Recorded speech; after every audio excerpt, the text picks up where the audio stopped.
Eh bien, bonjour à toutes et à tous, et je suis ravie qu'il y ait autant de participants pour ce sujet du co-développement, qui est un sujet qui me tient à cœur, vous allez le voir.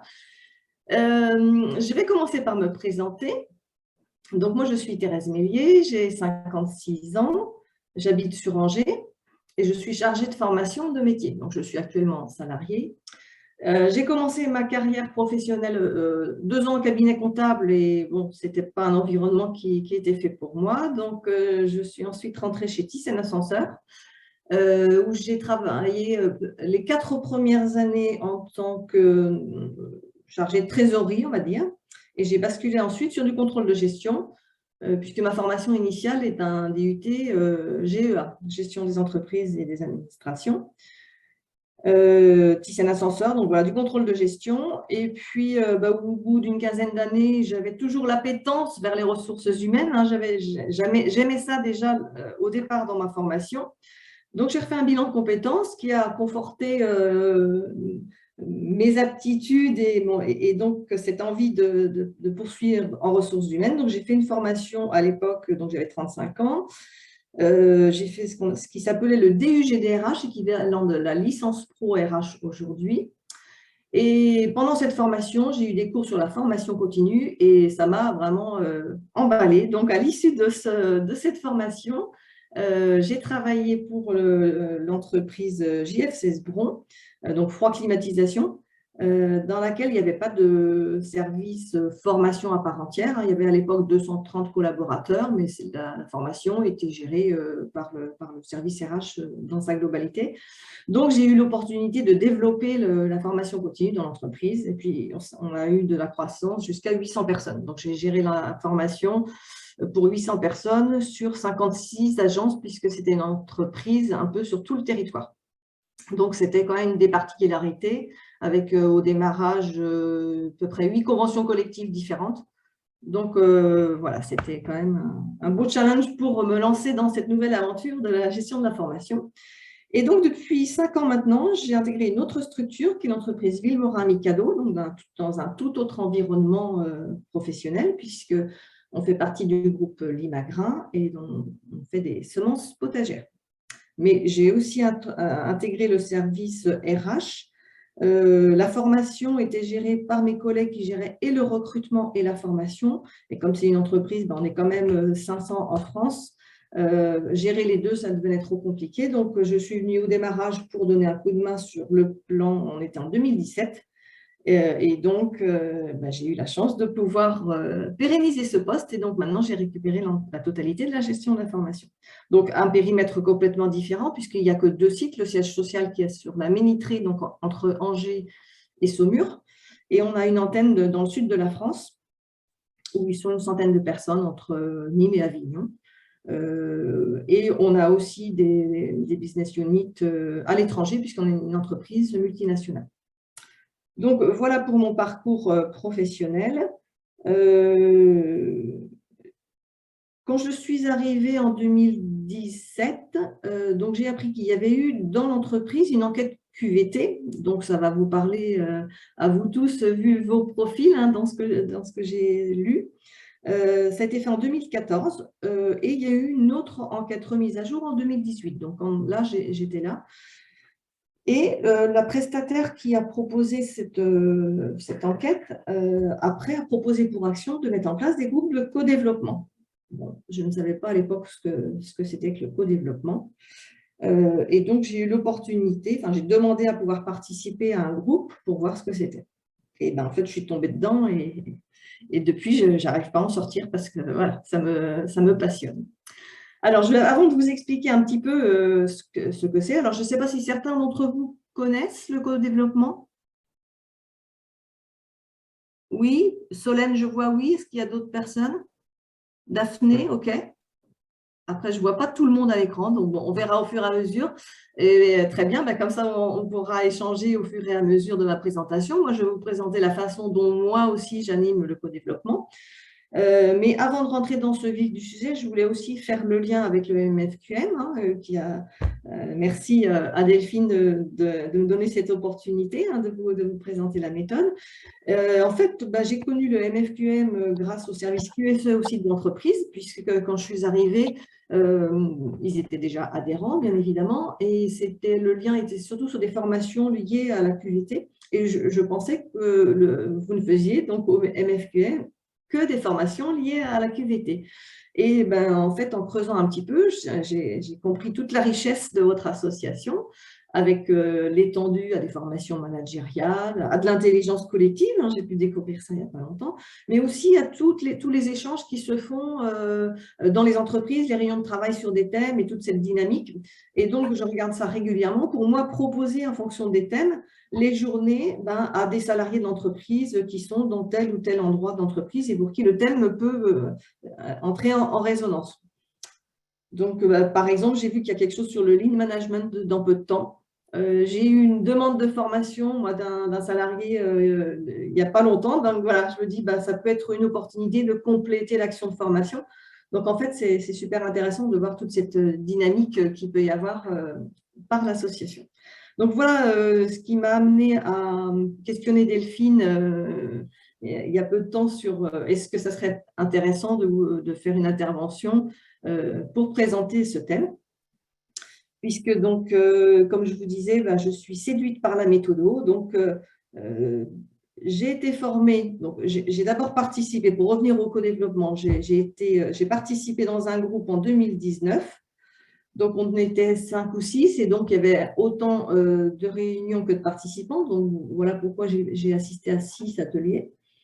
Et comme je trouvais ça vraiment d'une pertinence extraordinaire, je faisais aussi bien le lien dans le questionnement par rapport à mon métier, hein, en tant que chargée de formation.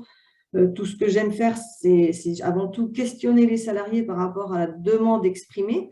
Hein, ce n'est pas de faire une inscription à un stage qui me fait le plus vibrer. Hein, c'est, voilà, vous avez demandé cette formation, c'est dans quel but? Et donc, on rentre dans le questionnement. Et le CODEV est tout à fait assimilé à cette méthode de questionnement et d'analyse, on va dire. Donc, dans un second temps, j'ai demandé à participer à un autre groupe qui était actif dans l'entreprise, mais pour être observatrice de l'animatrice. Donc, essayer d'avoir cette posture de recul et puis la questionner sur un petit peu ce que j'observais en tant qu'animatrice, ce qui a renforcé ma conviction de vouloir me former. Et j'ai donc demandé à être formée. J'ai été formée en 2020. Il y a un appel de quelqu'un? Non, vous m'entendez toujours? Oui, on vous entend. Il y a eu un petit bug, mais on vous entend. D'accord. Donc, j'ai eu la chance d'être formée en 2020 par le CECODEV à Paris.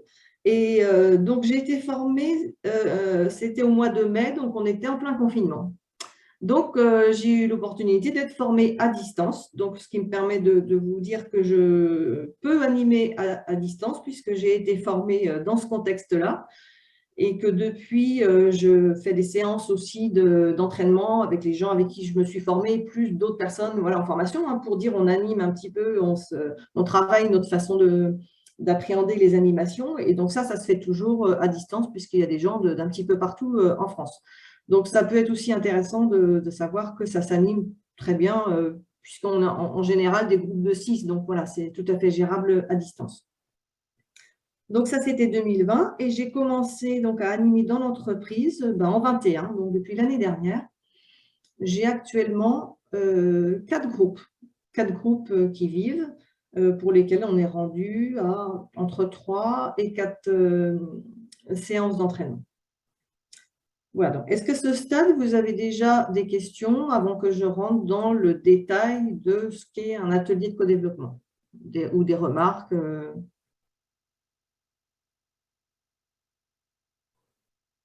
Non, c'est clair pour tout le monde pour l'instant, ma présentation. Bon, alors, le co-développement.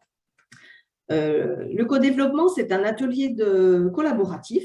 Hein, donc, c'est déjà un mot que j'aime bien, c'est un atelier d'intelligence collective, où on va travailler ensemble autour d'une situation professionnelle qui pose interrogation ou questionnement ou dans laquelle on n'est pas serein, pas bien, ce qu'on appelle le petit caillou dans la chaussure, ça vous avez sans doute tous entendu parler de ça, et pour lequel on aimerait avoir en fait un regard extérieur parce que en fait, quand on a une problématique, on l'aborde chacun avec notre culture, notre façon d'être, nos repères. Et souvent, ben, on reste sur cet angle de vue. Et plus on mouline et plus on reste dans cet axe de vue. Le CODEV, ça a pour objectif justement d'élargir et de donner la possibilité d'avoir un autre regard sur la situation. Et cet autre regard sur la situation, eh bien, il va nous être offert par justement la diversité du groupe, parce que les gens n'auront pas les mêmes canaux, les mêmes créneaux, les mêmes lectures, et c'est ce qui va faire qu'on va enrichir en fait la situation. Alors, c'est une méthode qui nous vient du Québec, la méthode Paillet et Champagne. Donc, les Québécois sont toujours en avance un peu sur tout ce qui est développement personnel, on va dire. Et donc, l'idéal, c'est d'être un groupe de 6 à 8 personnes, voilà, pour une qualité d'échange et de travail. Il y a 3 rôles dans cet atelier. Il y a ce qu'on appelle le client. Le client, c'est la personne qui va présenter sa situation de travail. Le reste des personnes sont dits des consultants. Et donc, après, il y a l'animatrice ou la facilitatrice. Voilà. Donc, chacun a un rôle différent. L'idée, c'est de faire autant d'ateliers de travail qu'il n'y a de participants pour que chacun ait la chance d'être un jour client, même s'il n'y a jamais obligation de le faire, mais c'est parce qu'on ne vit vraiment pas les choses de la même façon quand on est client que quand on est consultant. Vous allez le comprendre quand je vais vous expliquer le détail de l'atelier. Donc, 3 rôles. Et puis, l'essentiel, c'est de poser un cadre. Donc, vous allez voir, c'est une méthode qui est très normée, mais avant tout, qui se fait dans un cadre que l'on pose et dont le premier élément, c'est la bienveillance. Parce que déjà, on ne se connaît pas forcément, on va se livrer. Donc, pour pouvoir se sentir bien dans ce groupe, c'est la bienveillance. Et ça, c'est quelque chose sur lequel je veille tout au long de l'atelier, pour que vraiment, il y ait de la confiance derrière ça. Donc, qui dit bienveillance, dit confiance, et dit derrière authenticité. Si on se sent bien dans le groupe, on va oser dire les choses. Et pour qu'il y ait vraiment de la production, on va aller questionner le client dans sa situation de travail. Et donc, c'est tout ce cadre qui fait que ça prend, quoi, en fait, la mayonnaise prend. Mais c'est tout au long de l'atelier que je veille à garder cette bienveillance. Donc, bien sûr, les qualités requises, ben, c'est l'écoute, hein, beaucoup d'écoute active, de questionnement, de reformulation, pour qu'on puisse avancer tous ensemble. Ça dure à peu près 2h30. Hein, donc, enfin, l'atelier en lui-même, hein, sachant qu'il y a toujours une introduction. Et puis voilà, c'est au démarrage, moi je démarre toujours par une météo du jour. Hein, donc, savoir comment est chacun en fonction de l'actualité et de ce qui se passe dans la journée. On ne se lève jamais pareil tous les jours. Et donc, notre journée elle va être animée en fonction de tout ça. Donc, c'est important de savoir juste dans quel état d'esprit on se trouve, ce qui peut comprendre après la participation plus ou moins active des gens aussi dans l'atelier. Donc ça, c'est le démarrage. Et puis, bien sûr, la première fois, j'explique en quoi ça consiste. Et à partir du 2e atelier, on commence par revenir sur la situation que l'on a travaillée la fois passée pour savoir qu'est-ce qui s'est passé depuis la fois passée avec les choses que le client a retenues à mettre en œuvre. Donc, on réajuste. Des fois, c'est court, des fois, c'est long. Des fois, la personne craque pour dire parce qu'elle n'a pas pu mettre les choses en œuvre. Et donc, on re-questionne sur qu'est-ce qui a empêché. Enfin, c'est toujours pour aider la personne, en fait, à avancer. Donc, je dirais qu'on bloque souvent une demi-journée de travail pour que ce soit fait tranquillement. Après, un atelier de découverte, je peux aussi le faire en 2 heures pour dire c'est de l'atelier de découverte. Mais un réel atelier, chaque temps a son importance. Je vais vous expliquer ça maintenant. Donc, pour rentrer dans le concret de l'animation, il y a 6 étapes dans le co-développement. Il y a une première étape dans laquelle je demande à chacun de chercher justement un sujet d'actualité qui lui pose questionnement. Il n'y a pas de petit ou de grand sujet. Je dis ça parce que c'est souvent un questionnement que j'entends. Oh, c'est un sujet, quelque chose en tête, mais je ne sais pas si ça va être pertinent. Je dis qu'en fait, dès l'instant que ça pose interrogation, où on n'est pas à l'aise, où on est en inconfort par rapport à la situation, c'est un sujet qui mérite d'être mis sur la table. Déjà, on n'est pas dans du jugement, c'est aussi quelque chose que j'insiste, hein, on n'est pas du tout dans le jugement, dans quoi que ce soit, mais dans la construction et dans l'écoute. Donc, une situation de travail peut poser problème à quelqu'un et pas à une autre personne. Et c'est bien justement tout ce qui va faire on va aider le client à dédramatiser peut-être tout simplement dans un premier temps sa situation. Donc, il n'y a pas de petits et de gros sujets, c'est le sujet d'actualité. Donc, ça veut dire que certains décident à l'avance du sujet qui va être traité en co-développement. Moi, je préfère fonctionner de cette façon-là, c'est-à-dire qu'il n'y a pas de… On vient sans rien préparer, c'est avec ce qu'il y a aujourd'hui qui nous préoccupe. Sachant que je demande aussi toujours le degré d'urgence ou d'importance du sujet, parce qu'on peut avoir un sujet qui est brûlant, mais est-ce que c'est le bon jour pour en parler? Parce que parfois, c'est émotionnellement parlant, ben, on ne se sent pas d'en parler, c'est trop chaud, c'est trop à vif.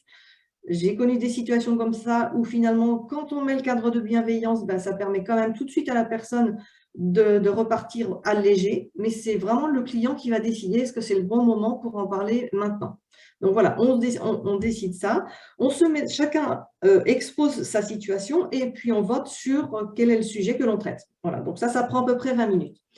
Une fois que le sujet est arrêté, eh bien je laisse quelques minutes maintenant au client, hein, parce que maintenant, c'est donc le client, c'est la personne qui va exposer sa situation. Cette personne a 5-6 minutes pour exposer justement la situation. Donc ça, c'est un travail difficile parce qu'en 5-6 minutes, il faut donner un maximum d'informations à un groupe qui ne connaît pas forcément votre environnement, votre travail, qui vous êtes. Donc, il faut vraiment poser le cadre et souvent, je dis, finissez par une petite phrase qui peut être le cri du cœur, qui résume un petit peu la situation dans laquelle vous vous sentez, quoi. Donc ça, c'est limité dans le temps aussi volontairement pour que derrière, on rentre en phase de questionnement, de clarification de la situation. Et donc ça, c'est une période qui dure à peu près 40 minutes. Et la grosse vigilance à avoir sur cette étape-là, c'est de ne pas être dans du questionnement suggestif. Et c'est la grosse difficulté qu'on travaille quand on démarre, c'est que souvent, on pose des questions avec une bribe de solution derrière, alors que là, l'idée, c'est comme si je vous donne l'image d'une pelote de laine. On commence à tirer le fil de la situation. C'est-à-dire qu'on va essayer d'analyser tout un tas de registres différents, la situation. Donc, il faut déjà, peut-être qu'il y a des questions sur comprendre ou clarifier la situation exposée. Et surtout, et le plus pertinent, et ce qui n'est pas facile dans dans l'entreprise en tout cas, ou dans des groupes, c'est d'aller vers le client dans sa situation. Parce que c'est un exercice où quand même on se livre, mais si on ne fait que rester sur les faits, on ne va pas l'aider à avancer. C'est comprendre, lui, dans la situation, qu'est-ce qui lui pose problème, en quoi ça lui pose problème, essayer d'aller élargir un maximum pour l'aider dans son analyse et déjà l'aider à avoir un regard plus ouvert sur la situation. Donc, on fait un exercice, au bout d'un moment, hein, comme je disais à Delphine, au bout de 2-3 ateliers, j'essaie aussi de faire ce travail pédagogique sur la formulation des questions pour essayer de travailler vraiment essentiellement sur des questions ouvertes et non pas que des questions fermées qui sont nécessaires pour clarifier certains points, bien évidemment. Mais c'est pour faire comprendre qu'on n'obtient pas du tout les mêmes réponses quand on pose des questions ouvertes que quand on pose des questions semi-ouvertes. Donc, par moment, je me donne le droit, mais en ayant informé le groupe, que voilà, est-ce que la question telle que tu l'as posée, tu pourrais imaginer la poser autrement parce que derrière ça, voilà, c'est trop fermé, ou il y a un élément suggestif et je dis, je te propose qu'on en reparle dans l'étape suivante au moment d'émettre des propositions de solutions. Donc ça, c'est une phase qui dure 40 minutes et qui sert à mieux comprendre vraiment la situation. Suite à ça, on établit un contrat entre le client et les consultants. C'est-à-dire qu'au vu de tout ce qui s'est dit, on demande au client de formuler, donc sous forme d'un contrat, une phrase qu'est-ce que vous attendez du groupe maintenant, dans cet atelier de travail? C'est aussi un exercice pas facile, parce qu'il faut à la fois pas être trop restrictif, parce que plus on restreint, moins ça donnera le champ des possibles aux consultants de donner des éléments de réponse. Et il faut aussi que les consultants se sentent OK avec la formulation de la phrase. Donc, le client fait une première phrase. Ensuite, on fait un tour de table. Donc, il n'y a pas de débat entre nous. Je dis aux personnes, donnez votre avis sur le contrat tel qu'il est formulé. Et est-ce que dans cette formulation, vous vous sentez, vous, OK pour pouvoir donner des éléments de réponse dans l'étape suivante? Une fois qu'on a fait tout ce tour de table, je demande au client, au vu de ce que tu as entendu, comment tu pourrais reformuler? Et donc, bon, je l'aide aussi. Les premières fois, il y a des mots-clés qui aident aussi. Et donc, on finalise la question. On fait une pause après. Là, ça fait un petit temps de répit. Et dans l'étape suivante, qui est donc dite étape de consultation, le client se met en position d'écoute. Lui, il n'a plus le droit à la parole. Il prend simplement en note toutes les idées qui vont émerger justement des consultants au vu de ce qu'ils ont entendu. Donc, ça peut être un partage d'expérience, ça peut être un questionnement proposé, mais dont le client ne donnera pas la réponse maintenant, mais ça peut l'aider après, lui, à se questionner sur voilà, un nouvel angle. Ça peut être, je ne sais pas, une lecture, une citation, enfin, là, il n'y a vraiment aucune restriction puisque le client, il prendra ou il ne prendra pas. Et ce qui est intéressant, c'est d'avoir un maximum d'idées avec ce qu'on appelle des idées décalées, c'est-à-dire que c'est peut-être des idées que vous ne feriez pas dans votre cadre de référence, mais limite que l'on peut mettre sur la table parce que peut-être ça va parler au client. Donc là, c'est vraiment, j'allais dire, open bar pour vulgariser l'image que je viens de donner. Et plus il y aura d'idées, plus ça va permettre à notre client d'aller chercher justement d'autres pistes qu'il n'a pas pu explorer jusqu'à présent. Donc ça dure 40 minutes. Donc pareil, pas de débat entre nous, mais souvent ce qui se passe, c'est qu'une idée exprimée va donner une autre idée à un autre consultant et donc là, on rebondit sur l'idée, mais on ne débat pas avec le consultant qui vient de l'exprimer. Et c'est en ça qu'on voit que l'intelligence collective, voilà, ça s'enchaîne, quoi. Et donc ça, c'est fabuleux, quoi.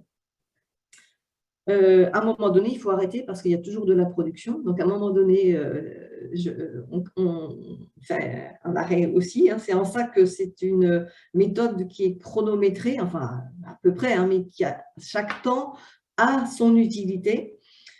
Et à un moment donné, il faut arrêter les choses pour que ça rentre dans un temps global.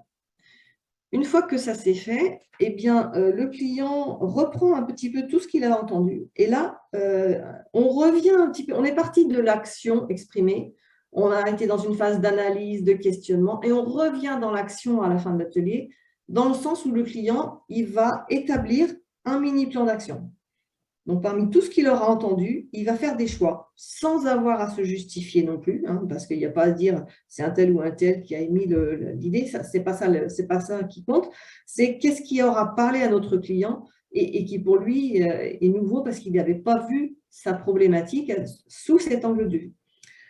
Pendant ce temps-là, eh bien, le reste des consultants, je les prépare à l'étape suivante qui est de débriefing et qui est de savoir comment on a vécu l'atelier, est-ce qu'on s'est senti efficace, pas efficace, est-ce qu'on a eu des zones de confort ou d'inconfort, et surtout, avec quoi je repars. Souvent, je parle de la règle des 3A, ce que j'ai appris, ce que j'ai aimé et ce que je vais mettre en application. Ça, c'est aussi important parce que l'idée du co-développement, c'est qu'on apprend tous des autres et de l'atelier. Donc, ce n'est pas parce que ça va être une personne qui va exposer sa situation qu'on ne va rien apprendre. Au contraire, ça peut faire écho à une situation connue. Donc, tout le monde s'enrichit. Et c'est en ça que je trouve cet atelier extraordinaire. C'est que moi, je retrouve les valeurs que j'aime dans les ressources humaines et qui sont voilà, le partage, l'écoute et la construction, parce que j'entends aussi, d'ailleurs, ça fait l'objet d'une réunion de co-développement, c'est qu'aujourd'hui, dans les entreprises, je pense que c'est dans beaucoup d'endroits, il y a de la réunion à tout va. Oui, OK, il y a plein de réunions, mais qu'est-ce qu'on en fait de ces réunions, quoi? avec quoi on repart des réunions. Les gens sont débordés parce qu'ils sont tout le temps en réunion. Et donc là, ces réunions de co-développement, il y a de la production à coup sûr, quoi. On repart toujours avec quelque chose à mettre en œuvre. Et c'est en ça que j'aime bien parce que c'est un peu de l'action-réaction, quoi. Donc, c'est à la fois un temps d'écoute et moi, c'est ce que je trouve aussi, c'est que avec tous nos outils de communication qu'on a dans tous les sens, hein, en fait, on ne sait plus communiquer vraiment, quoi. Les gens ne s'écoutent plus, les gens ne lisent plus les mails. Alors, ce n'est pas pour être défaitiste que je dis ça, c'est un état de fait. Et c'est ce que j'entends. Vous me direz si vous partagez ou pas dans vos structures, mais les mails, ils sont lus en diagonale quand ils sont lus, et derrière, forcément, on dit qu'on n'a pas l'info. Enfin, voilà. Et donc là, on est dans le vrai parce qu'on est vraiment dans l'écoute, quoi. Donc là, on dit, on vient sans téléphone portable et sans PC, et on revient au papier crayon, mais en fait, c'est pour être vraiment dans l'atelier. Et on voit bien, moi j'ai pu observer que même en étant avec des gens qu'on ne connaît pas, on est tout de suite immergé dans la situation et on a l'impression de connaître la personne au bout de très peu de temps parce que le cadre s'y prête, quoi.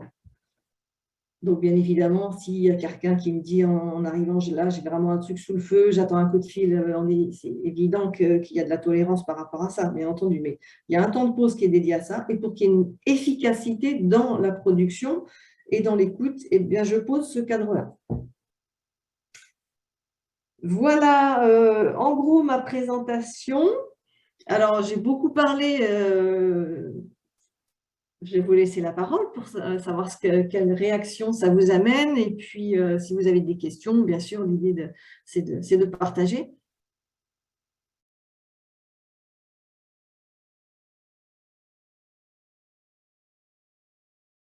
Ça, c'est parce que moi, ça vient naturellement après. Est-ce que c'est obligé de le faire? Je ne sais pas si mes confrères le font. Mais moi, souvent, je le fais parce que comme j'apprends à chaque fois quelque chose, je partage aussi. Mais je le fais aussi en fonction du timing, si je vois que c'est trop chaud, mais je dis toujours quelques mots de toute façon, automatiquement.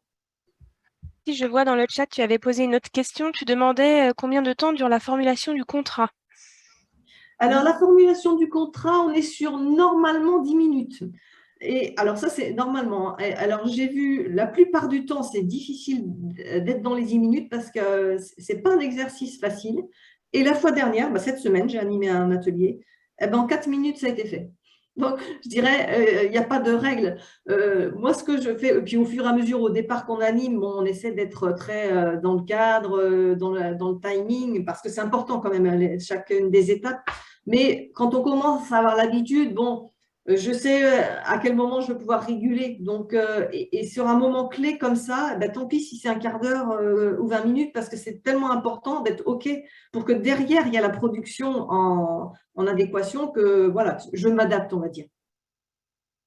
Tout comme aussi des fois, c'est m'est arrivé que le débriefing, au bout de la deuxième fois, sur le débriefing sur la séance d'avant, la personne n'était pas bien, elle était OK pour qu'on en parle, on a débriefé 3 quarts d'heure. Donc, vous voyez, 3 quarts d'heure sur la fois passée, au lieu de lancer l'atelier de 2h30, bon, voilà, je me suis adaptée pour ne pas non plus déborder trop le midi. Et puis, ça s'est fait aussi parce que l'important, là, c'était aussi d'être en écoute de la personne pour qu'il y ait une continuité dans le travail qui est fait. Ce qui est génial, c'est de vraiment, je discutais avec Delphine tout à l'heure, c'est tout aussi le cheminement et l'avancée du groupe. Donc, un one-shot, c'est intéressant pour découvrir, mais ce qui fait la richesse, c'est toute l'évolution et la confiance qui vient de plus en plus. Et donc là, moi qui expérimente dans l'entreprise, volontairement, je fais des groupes avec des services complètement différents parce que ça renforce la cohésion de l'entreprise et les gens sont contents de découvrir ce que font leurs collègues. Et plus les services seront divers et variés, et plus les angles de vue seront différents et riches du coup.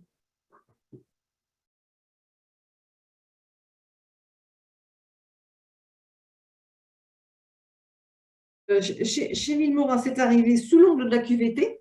Donc, les entreprises qui sont en questionnement QVT, RSE, etc., là, ben, c'est un outil vraiment qui peut être un des outils pour y répondre, parce qu'on voit bien, les retours que ça amène. Mais dans le temps, hein, quand j'entends, je vous ai ramené justement des retours de managers, des managers qui disent ouais, ça me fait une bouffée d'oxygène. Je suis toujours débordée, mais même il y en a plusieurs qui m'ont dit j'ai failli pas venir parce que j'ai trop de choses à faire, mais je sais combien ça me fait du bien, donc j'y viens parce que ça rassure aussi. C'est un partage d'expérience, donc on se sent moins seul après dans sa posture de manager. J'entends aussi, ça fait du bien d'être porté un peu, parce que moi je dis, vous venez comme vous êtes, hein, vous vous laissez conduire par la méthodo, c'est moi qui donne le tempo, et vous venez juste avec un sujet et l'idée d'être dans l'atelier. Et ça, c'est quelque chose qui m'a étonnée. Ça veut bien dire qu'aujourd'hui, il y a quand même un besoin aussi de soutien des managers. Donc, dès l'instant que les gens se sont mieux au travail, ben moi, je dis que c'est déjà gagné, quoi. Parce que derrière, c'est une productivité. Quelqu'un qui arrive démonté, qui repart au bout de 3 heures boosté. J'ai eu le cas un jour hein, dans l'entreprise, une personne arrivait le matin, elle avait bossé sur un projet à venir, un gros truc, qu'elle s'était donné vraiment à cœur de le préparer. Et la veille, elle apprend que bah, finalement, non, le projet, il est annulé pour l'instant. Alors là, elle était démontée, elle n'était pas bien et ça se voyait dans sa gestuelle, dans tout. Bon, je dis, écoute, c'est comme tu veux. Peut-être que ça peut être le sujet du jour si tu en es d'accord. On va faire un tour de table. Tout le monde a été OK pour voter sur son sujet. Elle a été d'accord d'être la cliente. Donc là, il y avait beaucoup d'émotions. Alors, donc encore plus de précautions en termes de bienveillance. Mais elle est repartie au bout de 3 heures, c'était plus la même personne, quoi. Parce qu'elle elle avait pris du recul en disant « Ah, mais oui, mais finalement, peut-être que ce n'est pas si grave, quoi. » Et derrière ça, il y a eu plein d'autres questionnements sur qu'est-ce qui a fait que ça a été aussi lourd pour elle. Enfin, voilà. Donc, c'est pour dire qu'elle arrivait le matin en tension et elle repart voilà, avec l'esprit de relativiser. Donc, derrière ça, automatiquement, elle n'a pas enclenché sa journée de travail et la suite de ces semaines de la même façon. Donc, c'est en ça que bah, oui, la qualité de vie au travail, comme on en entend parler, ouais, ça fait partie. Quoi. Se sentir mieux dans le travail, moi, si déjà je ressens ça, ben, c'est déjà c'est gagné pour moi. Quoi. Et au sein de Villemorin-Mikado, à ce jour, vous en avez organisé combien en interne d'ateliers? Eh bien, j'ai 4 groupes qui vivent, hein, donc multipliés par, pour l'instant, entre 4 et 5 séances, donc 4 fois 5, une vingtaine d'ateliers déjà que j'ai conduits. Et Ok. puis voilà, en dehors, c'est une fois par mois le lundi soir. Donc, je peux aussi animer en soirée, hein, si c'est plus pratique pour certains managers. C'est pas forcé que ce soit en journée. Hein. Moi, j'ai l'habitude aussi de m'entraîner à 6h30 à 9h le soir. On peut trouver de la demi-mesure aussi, hein, c'est-à-dire que ça peut être en soirée. Hein. À 17, 19h30 ou 20h. Enfin voilà, moi j'ai de la souplesse en termes d'organisation si ça vous intéresse de faire la découverte de cette aventure.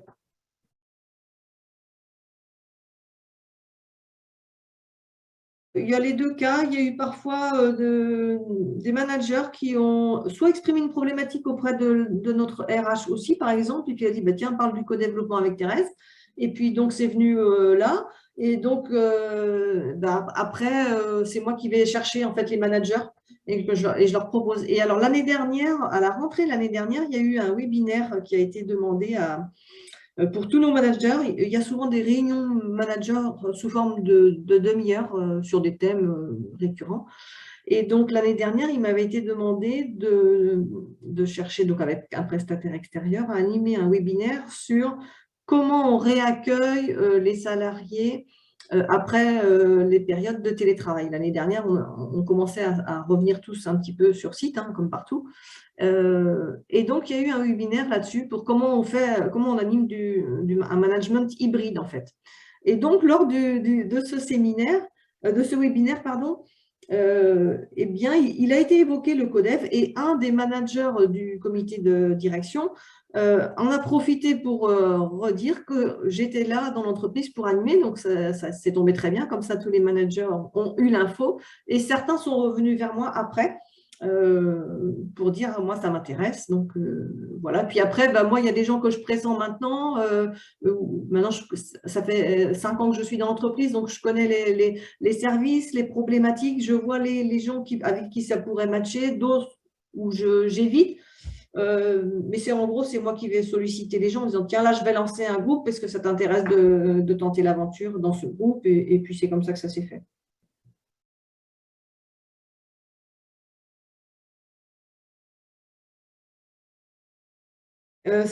C'est intéressant quand même d'avoir cette continuité parce que c'est pour aussi ancrer la pratique, parce que c'est pas naturel, hein, tout ce qu'on apprend. Et l'écoute plus, la reformulation, l'analyse d'une situation, on voit bien que si on le fait qu'une fois, ok, c'est bien, on aura peut-être appris des choses, mais pour l'ancrer dans ses méthodes, dans son quotidien, c'est en y revenant régulièrement, quoi. Et c'est un réel travail à faire, quoi. Mais ça change ça change notre façon de travailler après, hein. Ouais, je suis persuadée que ça aussi nous fait monter en compétences, surtout des compétences transverses à l'activité de formation pour l'écoute, pour la reformulation. Oui. Enfin, voilà, dans le dernier atelier là, que j'ai eu, j'avais un des participants qui est quelqu'un qui est dans l'entreprise depuis très très longtemps, hein, et qui a dit moi je repars depuis le début des ateliers avec une autre façon déjà de poser mes questions ou de poser les choses. Au bout de quelqu'un qui arrive en fin de carrière, je trouve ça extraordinaire, quoi, de dire, voilà, au bout de 3 ateliers, parce qu'il entend comment chacun formule les questions. Et des questions auxquelles il n'avait pas, lui, dans son quotidien, il a dû se dire, moi, jamais je pose des questions dans ce sens. Et souvent, j'insiste sur les premiers mots-clés de la phrase, parce que c'est ça qui est important. C'est ça qui va déclencher comment le client va répondre. Et donc, c'est en ça que c'est la répétition. Puis, en fait, quand le groupe évolue, il se passe une symbiose, quoi. Et donc, ça devient plus facile aussi de tester des choses. Et donc, ça facilite cette évolution de remise en question des pratiques, quoi. Après, je dis, ce n'est pas parce que vous avez été client une fois que vous n'avez plus le droit d'y être dans le groupe, et quelqu'un qui ne se sent pas d'y être, il n'y a jamais d'obligation, hein, on n'est plus à l'école, c'est une opportunité que l'on donne aux gens, parce que ce n'est pas facile d'être le client, mais encore une fois, c'est le cadre qui fait que, et ça, moi j'y veille tout au long de l'atelier, hein, le client a toujours droit au joker. S'il y a une question gênante, il a le droit de ne pas y répondre. Je fais des arrêts sur image sur les étapes les plus longues, là, de 40 minutes, savoir, bon, au vu de ce qui se passe, comment tu te sens. Dans la phase de questionnement, est-ce que tu penses qu'on va suffisamment te questionner? Est-ce qu'il y a un registre sur lequel tu aimerais que l'on aille pour t'aider? Et puis après, pareil, quand il reçoit les infos, voilà, comment ça va? Est-ce que tu trouves les éléments pour aussi aider le groupe à produire autrement? Donc ça, c'est une vigilance de chaque instant, quoi. Donc même si il y a un cadre, et ça, je pense que les étapes, elles sont nécessaires. Donc c'est le côté rigide peut-être qui vous apparaît, mais chaque étape, sa durée, elle n'est pas innocente, et donc il faut quand même la respecter. Mais après, plus j'avance, plus je donne de la souplesse aussi, hein. Et puis les premiers ateliers, on laisse les gens s'exprimer. Et c'est quoi, au bout du deuxième, qu'on voit, tu vois, la question, est-ce que tu pourrais la poser autrement? Mais un premier atelier, non, il faut laisser faire les choses, hein. Mais le cadre, il faut le respecter quand même. Parce que c'est ça qui fait, je pense, qu'on produit.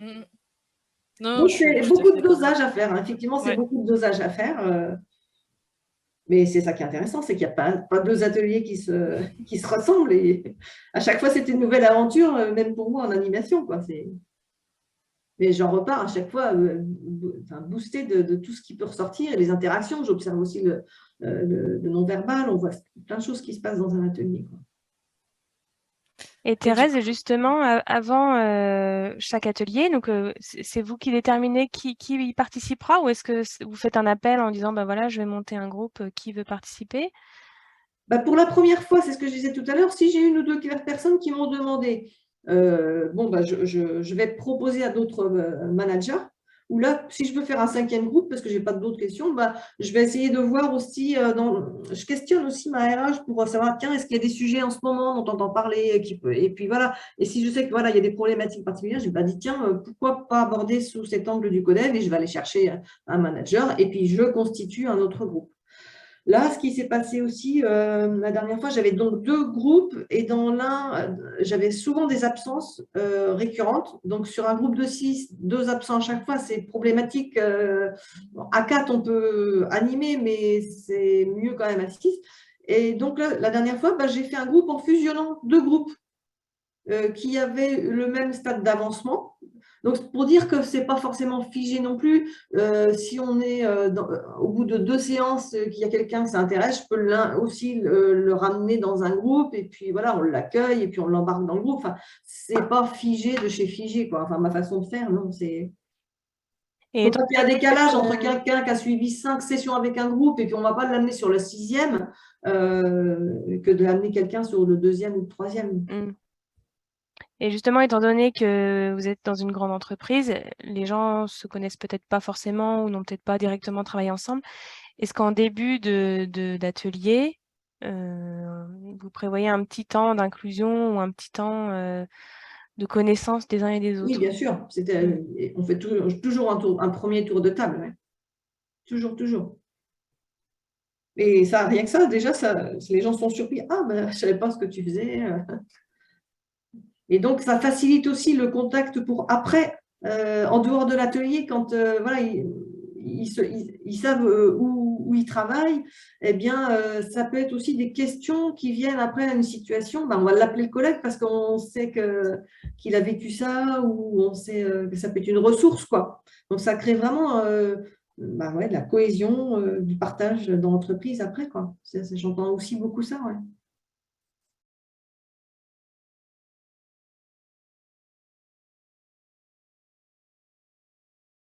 Souvent, je fais un tour de table. Je dis donc tous les sujets sont posés. Je dis on commence de façon simple, on fait un vote. Pour quel sujet tu votes? Si naturellement j'ai une majorité sur le sujet, je demande au client est-ce que tu es OK pour être le client du jour? Et après, parfois, il y a des hésitations. Donc, à un moment donné, c'est à moi de faire le choix.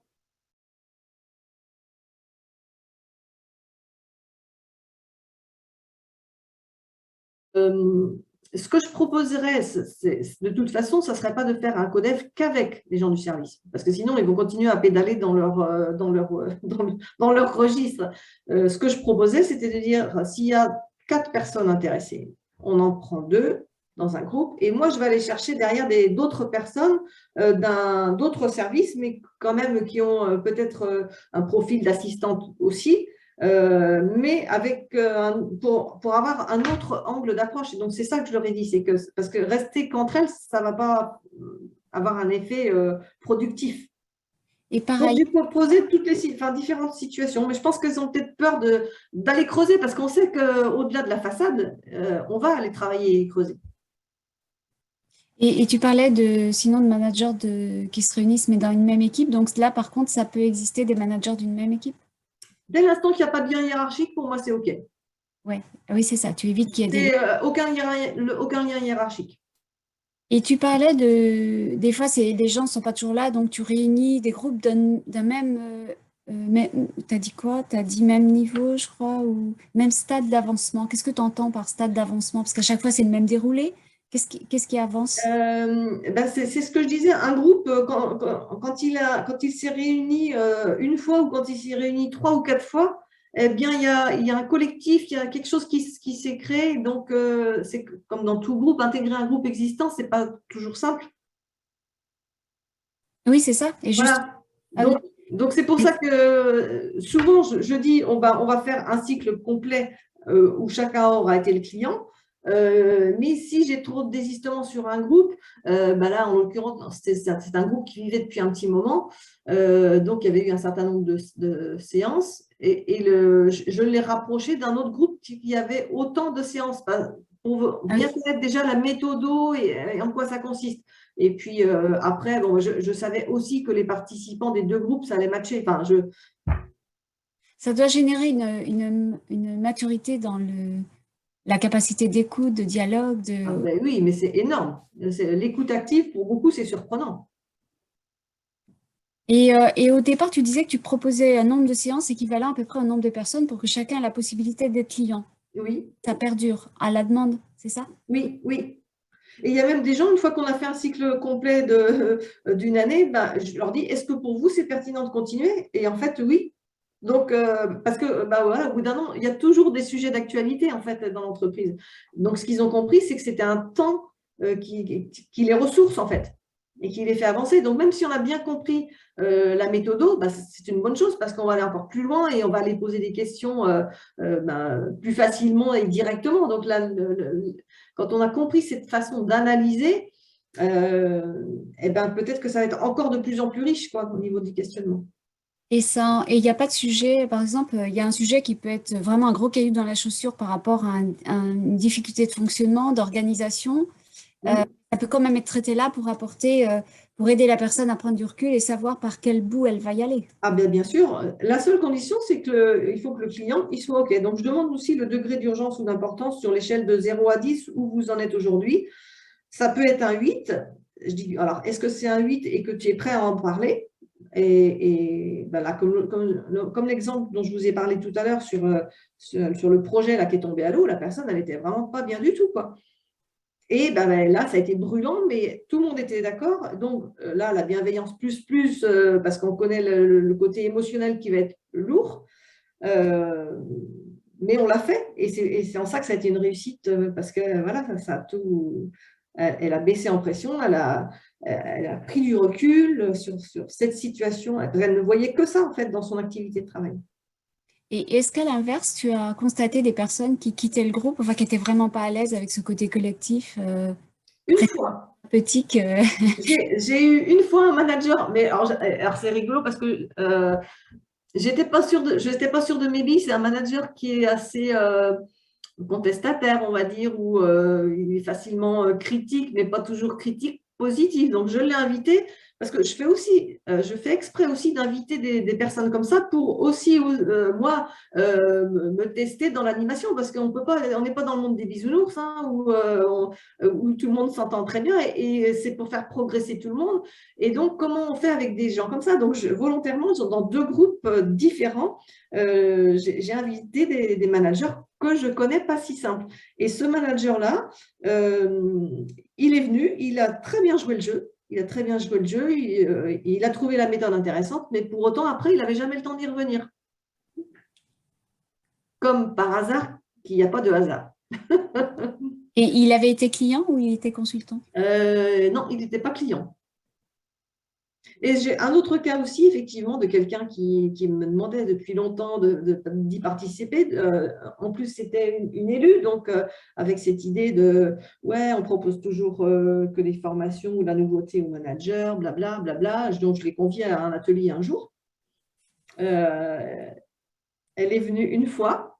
Et pareil, après, il y avait toujours autre chose. Donc là, moi, c'est mon ressenti. Mais je sentais qu'elle avait l'appréhension d'être potentiellement cliente. Et ce n'était pas sa surcharge extérieure qui l'empêchait d'y venir. Donc, voilà, après, c'est un constat. Hein. Je ne force jamais les gens à venir. Hein. Là, on est sur du volontariat. Moi, il faut que les gens s'y retrouvent. C'est vraiment pour donner du plus, hein, ce qu'on met en place. Hein. C'est pas... Et en faisant cette proposition, est-ce que tu dois en rendre compte? Non. Ce qui se passe dans l'atelier reste dans l'atelier. Ça, c'est aussi. Oui, ça, oui. Mais après, tu n'as aucune. Parce que c'est une demi-journée régulière pour plusieurs personnes. C'est conséquent, c'est souvent difficile à. C'est une demi-journée tous les 2 mois. OK. Tous les 2 mois. À tous les 2 mois. Ou alors, c'est ce que je dis, si c'est 3 ateliers par an, parce que ça convient à tout le monde et que les gens ne peuvent pas faire plus, c'est 3 ateliers par an. Je préfère en faire moins souvent et être sûr que les gens vont être libérés et y venir vraiment en étant bien, que de se dire on fait allez, tous les 2 mois parce qu'on a dit qu'il en fallait tant par an. Pour moi, ça n'a pas de sens. Donc, il y a la souplesse de se dire voilà, on met le temps qu'il faut, on maintient le groupe. Pour compléter, en fait, au MFQM, ça fait déjà plusieurs fois qu'on organise des choses sur cette méthodologie du co-développement.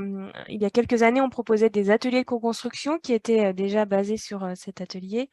Là, c'était plutôt des ateliers one-shot, on va dire. Il y avait une fois un groupe qui se réunissait et il réfléchissait à une problématique qui était déjà connus en amont. Mhm. Et puis là, depuis 2 ans, on a lancé donc, une promo RSE donc, qui regroupe des personnes donc, bien définies, un groupe entre 6 à 8 personnes. Et le thème, c'est donc de venir avec sa problématique ou ses projets sur la RSE. Donc, on en a déjà formé une l'année dernière, elle s'est terminée. Et donc, on commence là à en lancer une deuxième. Et donc, c'est vrai que les retours des participants à chaque fois sont vraiment très positifs. Il y a vraiment une vraie cohésion qui s'est créée lors de ces ateliers. Ça renforce vraiment le collectif. Donc là, c'était des personnes d'entreprises différentes.